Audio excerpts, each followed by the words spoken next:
After 4 years of carnage and more than 16 million dead soldiers and civilians, three empires that had lasted for centuries, Austro-Hungarian, Russian and Ottoman, gradually ceased to exist and many new nations emerged, says Mike Heffernan, professor of historical geography at the University of Nottingham.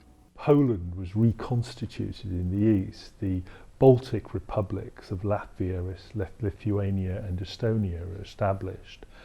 The Austro-Hungarian Empire, this vast zone to the southern part of Europe, is divided up into a range of smaller states. It took about 5 years and several treaties to dismantle the three empires.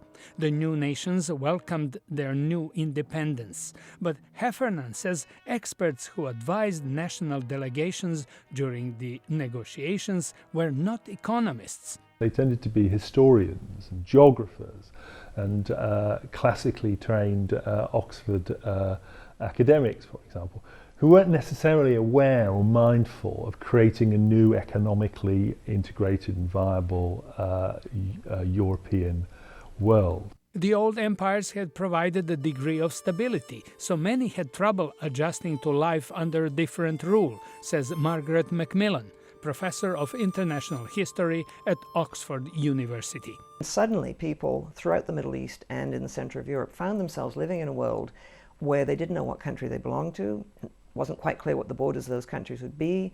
A whole lot of small wars were breaking out between different national movements trying to grab territory. And so it was, in fact, a very, very difficult time for people. The peace lasted merely a couple of decades, and a new conflict was already brewing. Even the Second World War did not solve all the border problems. The peace lasted longer, but as soon as the Soviet Empire fell apart, new conflicts broke out. Again, the maps had to be redrawn. Stanislao Pugliese is a European history professor at Hofstra University in New York. He says most people do not understand that maps are oftentimes arbitrary and usually do not correspond to culture and politics. He spoke via Skype. We might think that borders are sacred and sacrosanct and immutable, but history has told us that they aren't.